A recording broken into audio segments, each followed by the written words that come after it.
चलिए आज हम करते हैं जो भी जनरल स्टडी के क्वेश्चंस हैं उसकी प्रैक्टिस करते हैं। अगर आप यूपीएससी टीआरई की प्रिपरेशन कर रहे हैं तो चाहे आप प्राइमरी की कर रहे हो, जूनियर की कर रहे हो, टीजीटी की या पीजीटी की कर रहे हो, जो जीएस वाले पोर्शन होते हैं सब में सेम रहते हैं। तो आप यहाँ पर अपने क्वेश्चंस की प्रैक्टिस कर सकते हैं। इसका फर्स्ट पार्ट जो है मैं पहले से ही बना चुकी हूँ, अगर आपने नहीं देखा है तो जाकर आप प्लेलिस्ट में देख सकते हैं।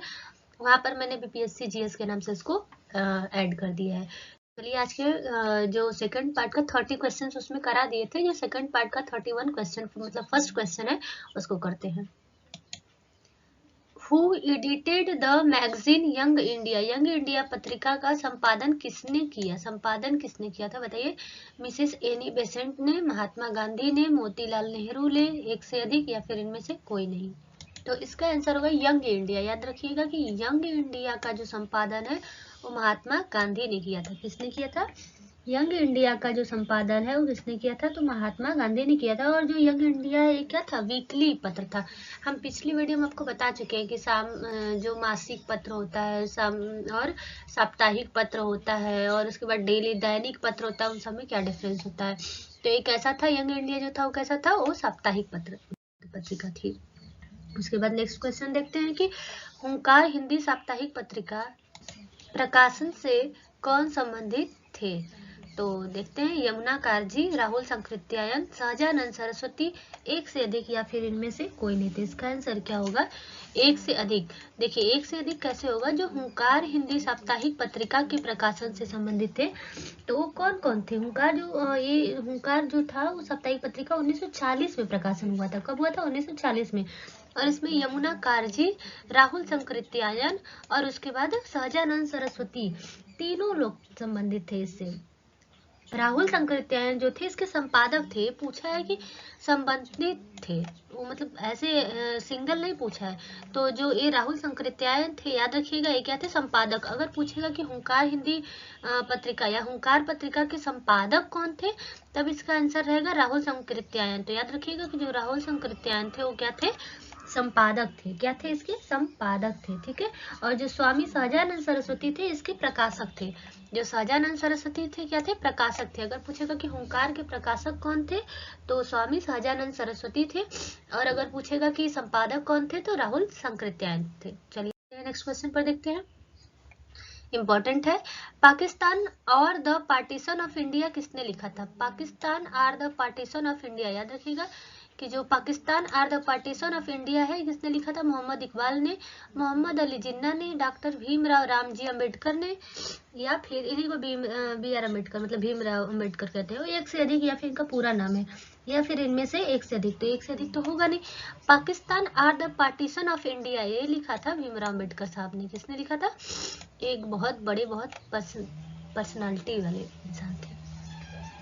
तो चलिए देखते हैं डॉक्टर भीमराव अम्बेडकर ने क्या लिखा था। Pakistan or the partition of India, इन्होंने एक जो पुस्तक जो 1947 में क्या हुआ था कि हमारे देश का विभाजन हुआ था ना, आपको पता ही होगा, तो उसी के बारे में इसमें लिखा हुआ है। तो नेक्स्ट क्वेश्चन देखते हैं कि वर्नाकुलर प्रेस एक्ट के बारे में निम्नलिखित में से कौन से कथन सही है? आपको बताना है कि जो वर्नाकुलर प्रेस एक्ट है उसके बारे में कौन सा कथन सही है। याद रखिएगा सही है पूछा है। ठीक है। अगर सही नहीं है लिखा रहता तब भी ध्यान दिया करिए। तो बताइए इसे लॉर्ड लिटन द्वारा अधिनियमित किया गया था। हाँ ये तो बात सही है, इसे लॉर्ड लिटन द्वारा ही अधिनियमित किया गया था। इसे गैंगिंग अधिनियम के रूप में भी जाना जाता है। ये भी बात सही है कि इसे गैंगिंग अधिनियम के रूप में भी जाना जाता है। नेक्स्ट क्या है? इस अधिनियम को लॉर्ड रिपन ने निरस्त कर दिया था। हाँ ये भी बात सही है कि जो लॉर्ड रिपन था उसने इस अधिनियम को, वर्नाकुलर प्रेस एक्ट को क्या किया था? अधीनस्थ मतलब कि क्या कर दिया था? निरस्त कर दिया था। तो 1 2 3 तीनों सही है। किसका तीनों सही है? इसका तीनों ऑप्शन सही है। ठीक है। नेक्स्ट क्वेश्चन देखते हैं। Biography of Kunwar Singh and Amar Singh के लेखक कौन है? Biography of Kunwar Singh and Amar Singh के जो लेखक है वो कौन है आपसे पूछ रहा है। एम.एन. राय हैं, काली किंकर दत्त हैं, जवाहरलाल नेहरू हैं, एक से अधिक है, कोई नहीं। तो इसका आंसर होगा काली किंकर दत्त। क्या होगा? काली किंकर दत्त। नेक्स्ट क्वेश्चन देखते हैं। इनमें से कौन न्यू इंडिया समाचार पत्र से संबंधित है? बोल रहे न्यू इंडिया। यंग इंडिया और न्यू इंडिया में बहुत डिफरेंस होता है, दोनों अलग अलग है, तो इसमें आप कभी कंफ्यूज नहीं होइएगा।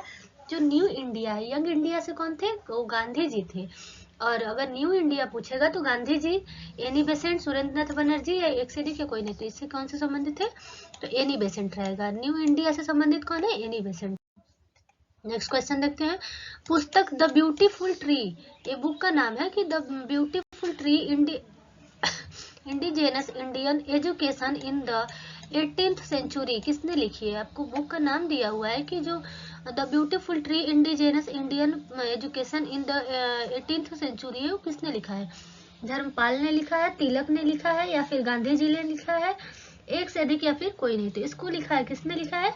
ये लिखा है धर्मपाल ने। किसने लिखा है? धर्मपाल ने इस बुक को क्या किया है? लिखा हुआ है। जो धर्मपाल थे वो एक गांधीवादी विचारक ही थे। वो गांधी जी के ही जो नियम होते हैं, गांधीवादी विचारक का मतलब आप समझ रहे हैं ना, कि वो उन्हीं को मानते थे। ठीक है, तो ये किसने लिखा है? याद रखिएगा, धर्मपाल ने लिखा है इस बुक को। नेक्स्ट है, मोंटेस्क्यू ने सरकार के अंतर्गत विधायिका, कार्यपालिका और न्यायपालिका के मध्य शक्तियों का विभाजन निम्नलिखित में से अपनी किस पुस्तक में प्रस्तावित किया था? तो ये पूछ रहा है मोंटेस्क्यू के नहीं, मोंटेस्क्यू की बुक का पूछ रहा है कि किस बुक में, उनके बुक का नाम। The spirit of the laws, my thoughts, letters, पर्सनेस, या फिर एक से अधिक या कोई नहीं। तो इसका क्या आंसर होगा? The spirit of the laws. क्या होगा? The spirit of the laws. Next question देखते हैं कि महात्मा गांधी एंड बिहार, इंपॉर्टेंट है। Mahatma Gandhi and Bihar some reminiscences पुस्तक के लेखक कौन थे? तो बताइए कि इस पुस्तक के लेखक कौन थे? महात्मा गांधी एंड बिहार, सैयद अली जहीर, डॉक्टर राजेंद्र प्रसाद, जीवत राम भगवान दास कृपलानी, जिनको जेबी कृपलानी भी कहते हैं, एक से अधिक या फिर इनमें से कोई नहीं। तो इसका आंसर कौन होगा? राजेंद्र प्रसाद। कौन होगा? गांधी जी के जो महात्मा गांधी एंड बिहार लिखा हुआ है तो किसने है? राजेंद्र प्रसाद ने लिखा हुआ है। नेक्स्ट देखते हैं, निम्नलिखित युग्मों में से कौन सा सही सुमेलित नहीं है? देखिए, बोले थे ना कि केयरफुली देखिएगा, तो इसमें लिखा है नहीं है। तो बताइए कि इनमें से कौन सा नहीं, मतलब कौन सा सही सुमेलित नहीं है? एडवोकेट ऑफ इंडिया दादा भाई नौरोजी के द्वारा लिखी गई है, ये कुछ बुक का नाम दिया हुआ है और ये उनके लेखक का नाम दिया हुआ है। Young India Mahatma Gandhi, Indian Spectator Surendranath Banerjee, एक से अधिक या फिर इनमें से कोई नहीं। बहुत ध्यान से इसका आंसर कीजिएगा। जो यंग इंडिया था, सबसे पहले तो ये सबको आता है कि यंग इंडिया महात्मा गांधी के द्वारा लिखा गया है, तो ये तो सही बात है। नेक्स्ट है एडवोकेट ऑफ इंडिया, ये दादा भाई नौरोजी के द्वारा नहीं लिखा गया है। जो एडवोकेट ऑफ इंडिया है ना, दुर्गा दास बसु ने लिखा है। किसने लिखा है? कॉपी में नोट कर लीजिएगा, दुर्गा दास बसु ने। नेक्स्ट है इंडियन स्पेक्टेटर, इंडियन स्पेक्टेटर जो है ये भी इनके द्वारा, सुरेंद्रनाथ बनर्जी के द्वारा नहीं लिखी गई है। इसका जो संपादन है BM मालवारी ने किया है। इंडियन स्पेक्टेटर किसने लिखा है? तो BM मालाबारी ने किया है। ठीक है, इसका संपादक। तो ये भी गलत है हमारा, ये भी गलत है, इनसे संबंधित ये कोई नहीं है और इनसे संबंधित ये भी कोई नहीं है।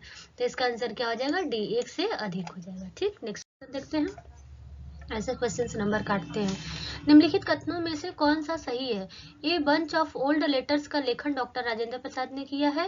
व्यक्तिगत सत्याग्रह में ब्रह्मदत्त दूसरे सत्याग्रही थे। चलिए बताइए इसमें से कौन सा आंसर सही होगा? तो इसमें जो a bunch of old letters का लेखन है वो राजेंद्र प्रसाद ने नहीं किया है, पूछा सही है। तो जो a bunch of old letters है इसको जवाहरलाल नेहरू ने लिखा है। किसने लिखा है? जवाहरलाल नेहरू ने। और व्यक्तिगत सत्याग्रह में ब्रह्मदत्त दूसरे सत्याग्रही नहीं थे, तीसरे थे। याद रखिएगा, तीसरे सत्याग्रही थे। जो पहले थे वो विनोबा भावे थे, दूसरे जवाहरलाल नेहरू थे, और जो तीसरे थे वो कौन थे? ये ब्रह्मदत्त थे। सुभाष चंद्र बोस ने द इंडियन स्ट्रगल का लेखन किया था, तो ये बिल्कुल सही है। ये क्या है? सही है। चलिए आइए देखते हैं नेक्स्ट क्वेश्चन। आज के लिए बस इतना ही। इस जो पार्ट 2 था, जो ये टॉपिक अभी हमारा चल रहा था, इसका ये लास्ट क्वेश्चन था।